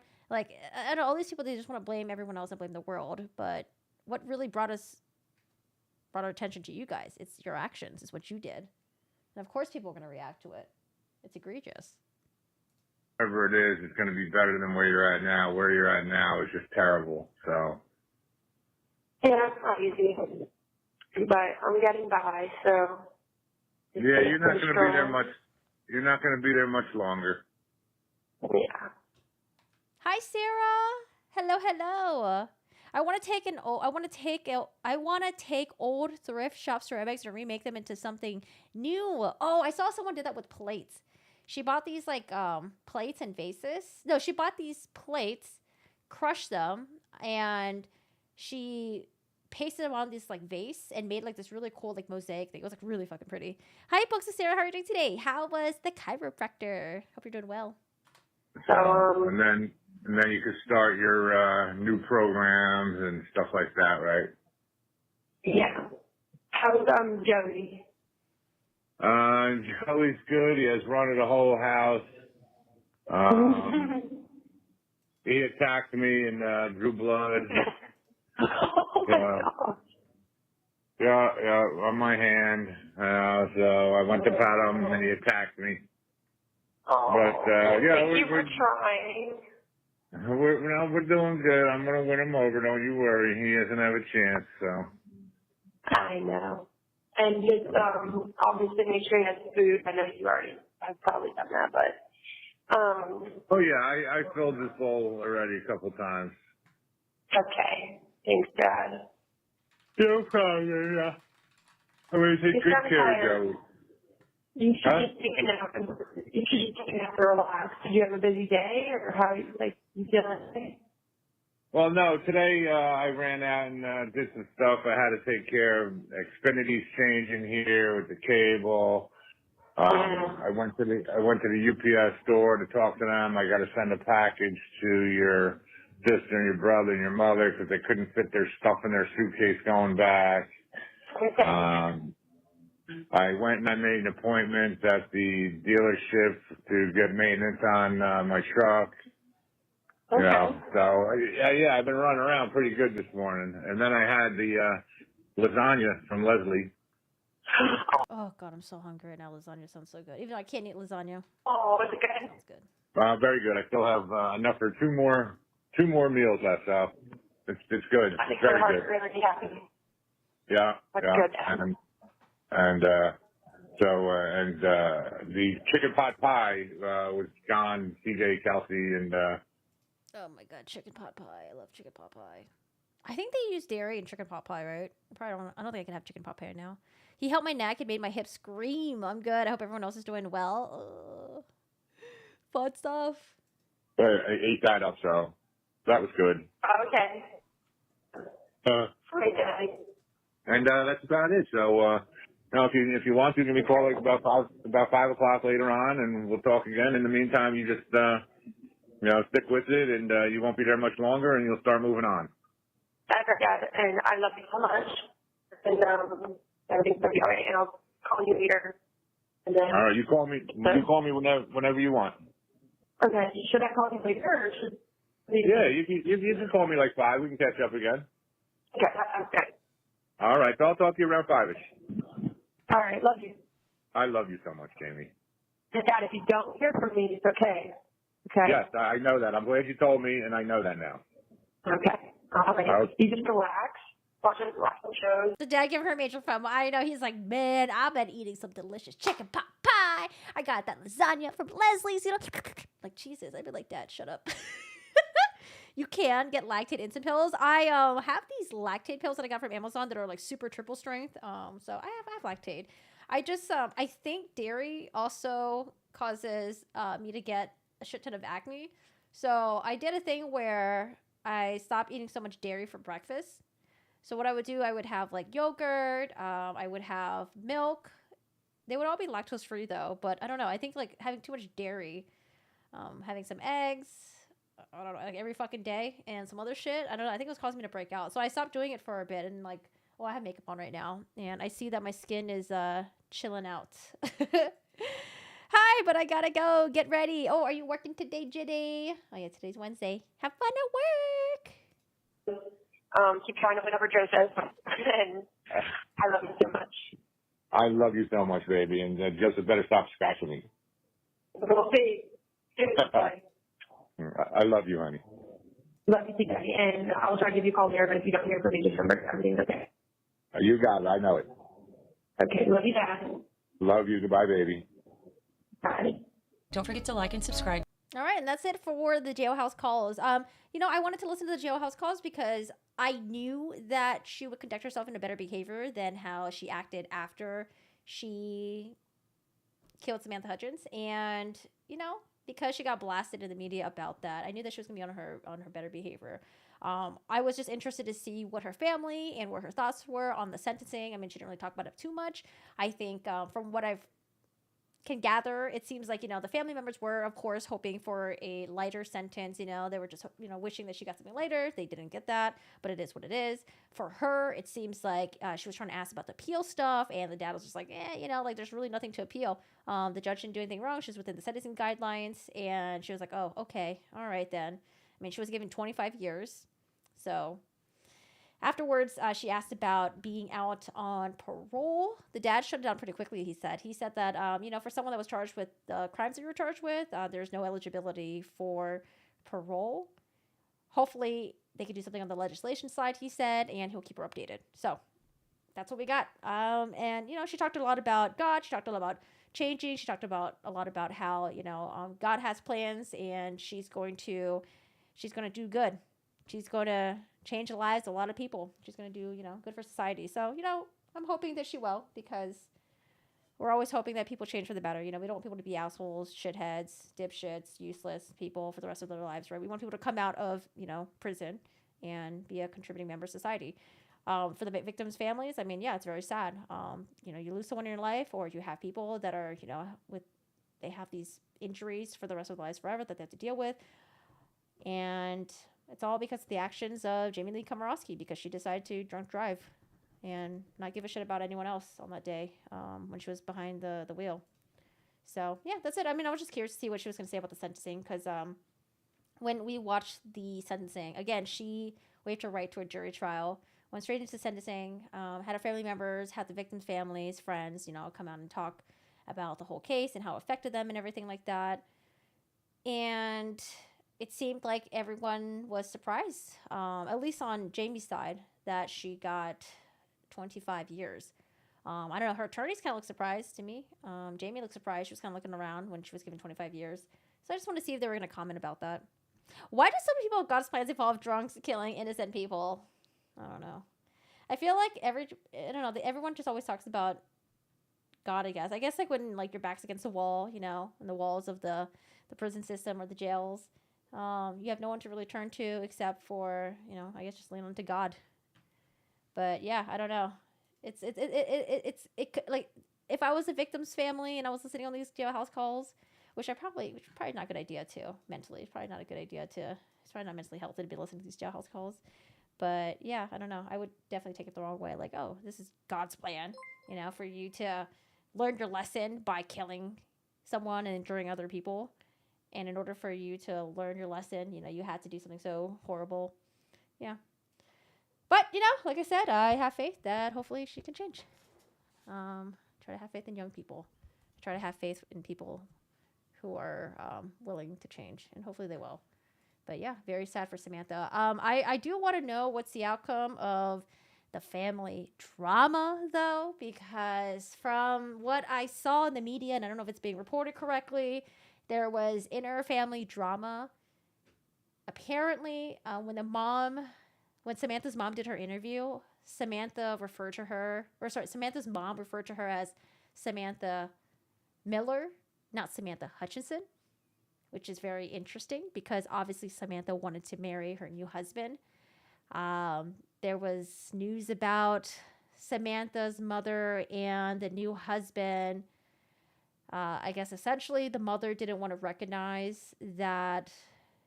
The mother said that there was no official recognition that her daughter married Eric, and that I guess the money that Samantha would have gotten, I don't know if this is like the settlement money. I don't know if Samantha may have like other money, like life insurance money or anything like that. But I think the mother wanted the settlement money. I don't know. She wanted to fight Eric on whether or not him and Samantha were lawfully wedded. I don't know if the papers weren't signed or anything like that. But I mean, at that point, it's like your daughter obviously loved him. She died the night that she was marrying him. And I don't know. To me, it just sounds, unless there's maybe there's some facts that I just don't know. But from what I saw that was reported so far, it just seems really fucking crazy that the mom would dispute with the new husband about whether or not he was legally married to the daughter and who gets the money. I don't know. It just seems, I don't know. And someone said that he even offered to split the money. I mean, maybe it was she had to use the money to pay for the funeral expenses and all that stuff. But I'm sure the husband would have paid for that, right? I don't know. I just don't know if she just wanted the money. I don't know. I'm very curious to see what happens with that between the two of them. I don't know if there's going to be any more reporting about that. But I do remember that the mom did say when she talked to the news, to the media, that it's Samantha Miller, not Samantha Hutchinson. Yikes. The family got $800K settlement with the bars. Yeah, I saw that there were some bars that settled. There were some businesses that were still, there's still some legal stuff. Wait, did I miss? Oh my God, Alyssa. Hello. Alyssa, thank you so much for being a member for 3 months. Welcome back. Thank you so much for 3 months support. Thank you. I'm sorry that I missed it. I was too busy just yapping away. All right, everyone, please welcome Alyssa. Thank you so much for joining the membership. Oh, so happy that you're here. And I will see you later, Jenny. Have a good one. Yeah, I don't know. It's just super sad. It's I'm imagining myself in the mom's shoes. It's really sad to lose your daughter. She was having the best night of her life. She was getting married to the man that she loved. And then I put myself in Eric's shoes. He lost his newly wedded bride, right? He was severely injured. He probably has some life-altering, injuries. I think, was it him that he still has to do maybe physical therapy or something, some PT? There's still pain that he still has, and the recovery process is probably really hard, probably really tough on him. I think it was him and also his family member as well. Got to get all these surgeries and stuff like that. But I don't know. I'm just imagining that you lose the love of your life on the best night of your fucking life. It was your best night and the worst nights of your fucking life, right? And then you're having to go and do multiple surgeries. You got these injuries that really suck. And then not only were you probably dealing with, whether or not you're going to get justice by having Jamie Lee Komoroski get, what she deserves for sentencing, you're also fighting in civil court with the bars that, that you are saying that's responsible for serving Jamie. And then not only that, you're also fighting with your bride's mother over whether or not you're married to her, and then like, oh, God, yeah, I don't know. It's like so much. I don't know. Maybe there was already some drama between the mom and maybe she never liked the husband. I don't know, but crazy what money does. Yeah, he's gonna have PTSD when he's in cars. Yeah. When you see cars, when you see golf carts, when you see alcohol. Yeah, it could all be triggering. One of the saddest things that I heard, this was in Sarah Boone's sentencing, was when George's family member, I think it was George's sister, went up there and said that, you know, anytime when she's like, I don't know, going on vacation or whatever, traveling, she's got to pack that suitcase. And every time she's packing that suitcase, it reminds her of George suffocating in a suitcase. And that whenever she packs a suitcase, she makes sure she leaves like 2 or 3 inches. You know, it's super sad. These are things that we don't really think about because, you know, it doesn't really affect us. Like maybe if I saw a suitcase, I would think of George, right? But I wouldn't think of like, oh, maybe I should leave like extra 2 to 3 inches. You know, because if that was done for George, maybe he could have gotten out. But I think it's possible that maybe 2 to 3 inches was open for George, but she'd probably just beat him with a baseball bat, and he couldn't get out anyways. Weird that they're not concerned because he was in very critical condition too. You would expect he would be considered like a son if he was married to your daughter. Yeah, I don't know. There's some weird stuff happening. So if you guys get any updates on that, I want to know.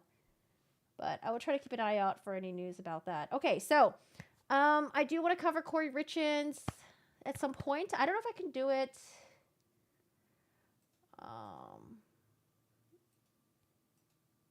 Maybe Friday? I don't know. Maybe Friday we'll cover Cory Richins. Not really too much happening with Cory Richins, but like I said, I do want to cover some of the jailhouse calls with Cory Richins and some other stuff. And then in terms of Melody Ferris, I mean, it's going to be pretty quiet. December, there's not really too much going on. I think January, we have a lot of hearings for, let's see, what's on the schedule? We got Karen Reed, the continuation of the Daubert hearing. That's on January 7. And then Karen Reed, pretrial conference, January 14. And then Koberger, motion hearing for Koberger. I'm excited to hear about that. I need to update for Karen Reed because I think they did actually push her trial to April, which is good. Apparently, Lori Vallow has her trial in February. February is also case management for Adel. Wait, why am I going to February? We're in January. Okay, so January, there's some stuff happening. There is some stuff happening. Cory Richins, my favorite author. Oh. All right, yeah. Oh, no, did I hit? Oh, I forgot to hit the record button. No. Oh, gosh. Okay. It's fine. Hi, Turbo. How are you doing today? How's it going? Yeah, that's so sad. Yeah, that, it made me really sad to hear her talk about the suitcase. All right, y'all. Well, that's pretty much it for today. I did look up Sarah Boone stuff. She was assigned a new appellate attorney. Sarah Boone.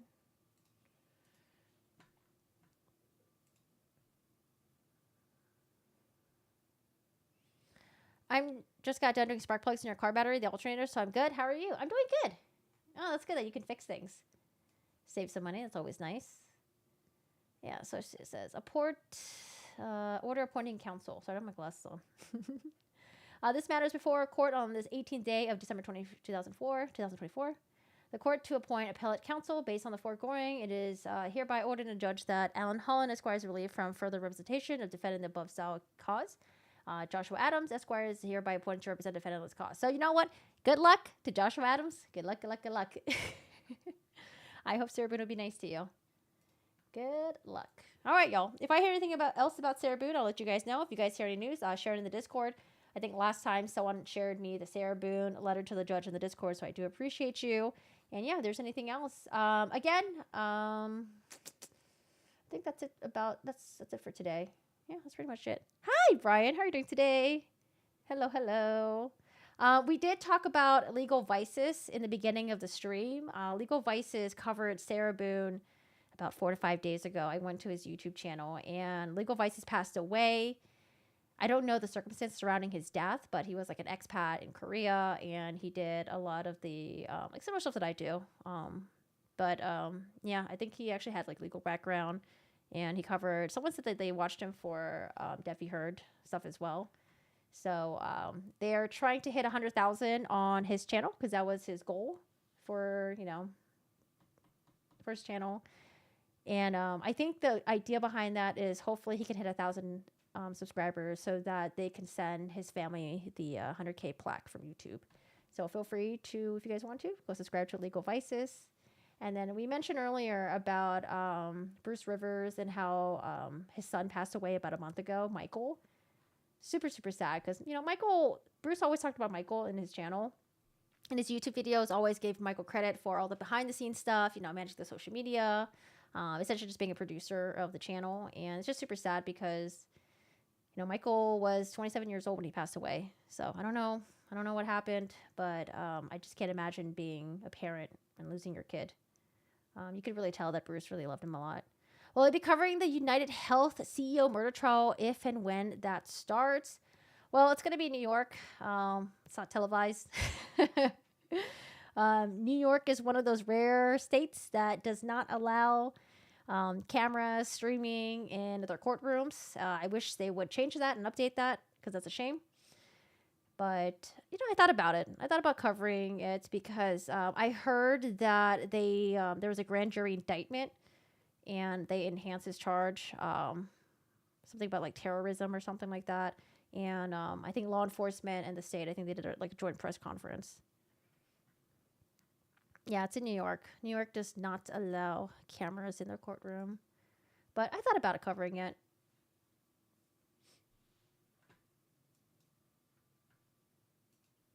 Oh, thanks, Go Lucky. I appreciate that. Yeah, feel free to join the Discord. Have your notifications on. And thank you so much for hanging out. I hope you guys have a good one. Take care. And again, in the future, hoping to cover Cory Richins and watch some parts of Melody Ferris' trial. I want to know what happened there. All right, y'all. Thank you so much for joining us. I hope you guys have a good one and take care. Yeah, for the United Healthcare CEO murder, maybe we can cover like the news conference stuff. Maybe cover, I don't know, like if there's any court docs that come out of it, any pretrial stuff that comes out of it. Could do that. But I was watching a lot of the content on it, and some of the content, like we were talking about this in our Discord, was just like ridiculous. It's like, oh, what does he eat while he's in jail? It's like, here's his breakfast, lunch, and dinner. These are the choices of food that he gets to eat. And then, I don't know. I feel like they're just building out his like Tinder profile. If it's like, this is what he likes to eat. This is what he does. This is like, his hobbies and stuff. It's crazy. They're just reporting anything they can about him. Bye, y'all. Remember, if you get in trouble, call it affluenza. Yeah, if you guys aren't familiar with the affluenza, definitely watch the earlier parts of the stream. Yes, happy holidays, y'all. I hope you guys have a good one. Take care. Thank you so much for hanging out. It's always a pleasure. And I will see you guys later. Bye, y'all.